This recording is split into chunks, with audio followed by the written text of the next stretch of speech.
Elbaph is good. I gotta say, it's fantastic. I know that this sounds like I'm glazing, and I definitely am, but I truly have no complaints so far.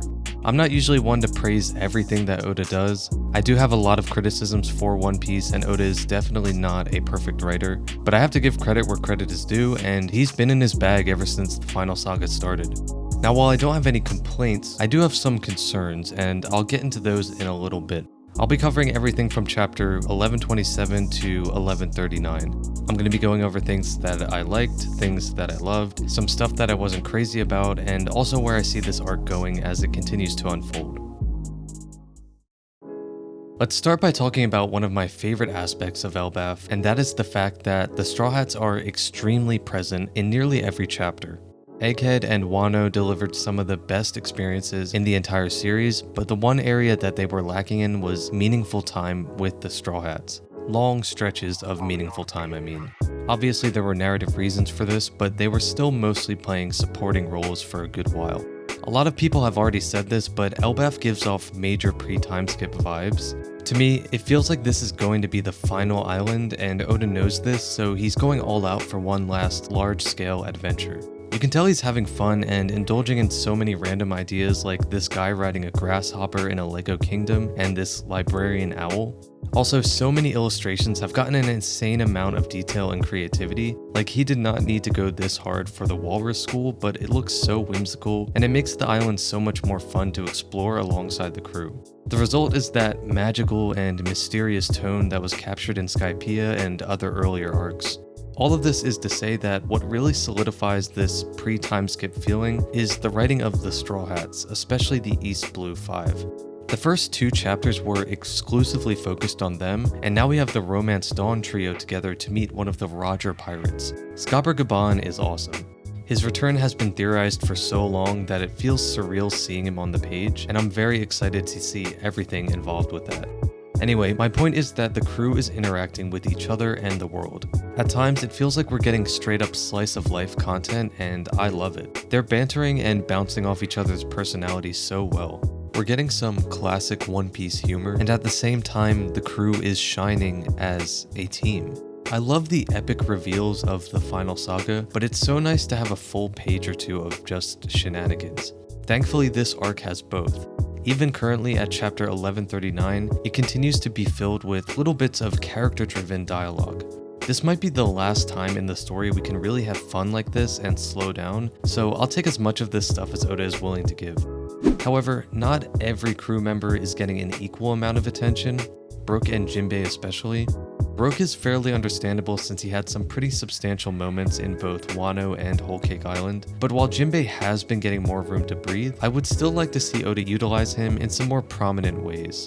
Also, I do have some concerns about Usopp. This obviously needs to be a big arc for him.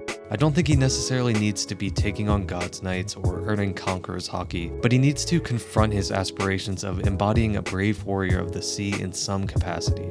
So far, I have really been enjoying Usopp's portrayal here. You can tell how meaningful it is for him and Luffy to finally be at the island of their dreams. His moments of fear in the first few chapters set him up nicely for some payoff down the line. I just hope that Oda delivers. Alright, so how do I feel about the core story of Elbaph?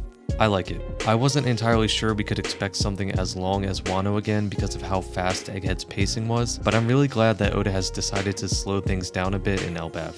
It's still extremely efficient. We've already met 2 God's Knights, one of which is the twin brother of Shanks. Also, our entire perspective of the story changed just from the reveal of a single painting, and we've barely passed the 10th chapter of the arc. Despite that, a lot of plot threads have been established, and it's definitely going to take some time to unravel them all. Like I mentioned before, this is very possibly the last island before the Straw Hats head directly for the One Piece, so I'm happy to spend as long as possible exploring Elbaph and the many other things that are connected to its story. Everything that's been set up is equally interesting in my opinion. Loki already has a lot of depth and peak aura levels. His character design is one of the best in the series. The unreliable history of King Harold and the Ancient Giants has a lot of potential to touch on some powerful themes. The arrival of the God's Knights as well as Skapar Gaban is already ridiculously hype, and it's only going to get crazier. This arc has thoughtful character writing, earth-shattering lore, and some really promising matchups. What makes it even better is that all of the pieces that are currently on the board are directly connected to some of the most anticipated mysteries in the entire story.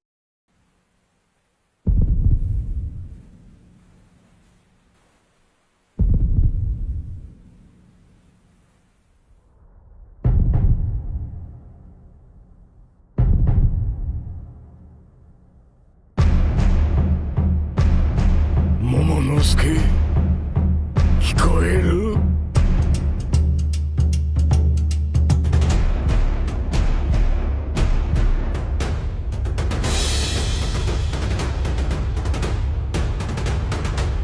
Natsukashi na.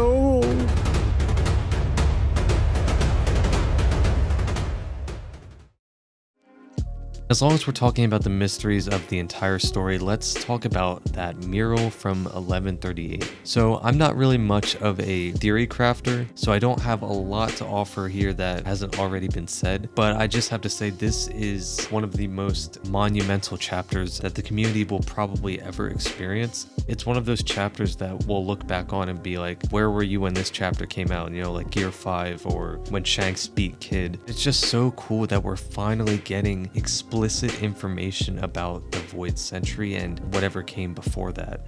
Obviously, this is still very obscure, but it's pretty much the complete history of the One Piece world, just without the context.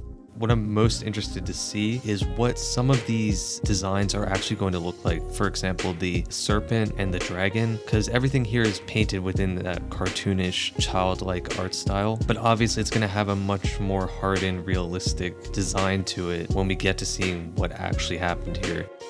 Wherever this story ends up going, it's safe to expect some massive revelations and plot developments on an even bigger scale than Egghead. I genuinely wouldn't be surprised if we get to see part of the Void Century flashback within the next 100 chapters. I think we're gonna address the man with the burn scar, Luffy's solidification as Joy Boy, the beginning of the final war, aka Ragnarok, the history of the Fingerland family, and potentially even a Shanks flashback. And I also do subscribe to the idea that Mad Monk Arouge could play a significant part in this arc. I don't think it's entirely a coincidence that the only other time in the story that we got some sort of mural-like lore dump was from Enel, who also already had knowledge about the Endless Vars, which is the moon, and both Enel and Arouge come from Burka, so it's still not entirely off the table that he could show up at some point, and I personally really hope that he does. There's honestly endless directions Oda could take this. The only thing that's for certain is that it's gonna start snowballing pretty fast.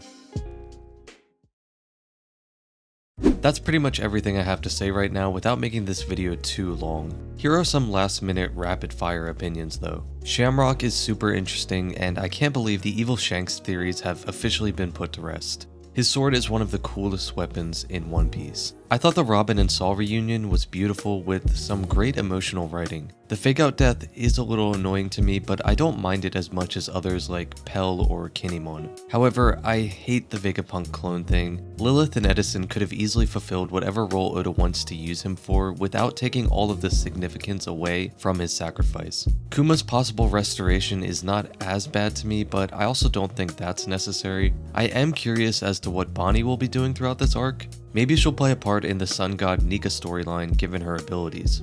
Finally, I've got my fingers crossed that Vivi and the Straw Hats will reunite soon. I don't know how it could happen, but the message she left for them is going to be important somehow.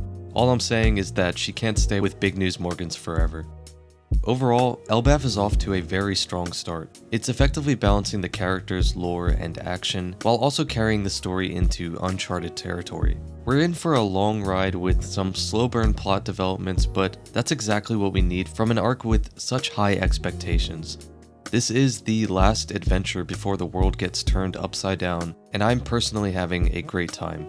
How are you liking Elbaph so far though? Be sure to let me know your thoughts, as I'm always happy to continue the discussion down in the comments. That's all for now though, thanks for tuning in and hopefully I'll catch you in the next one. See ya.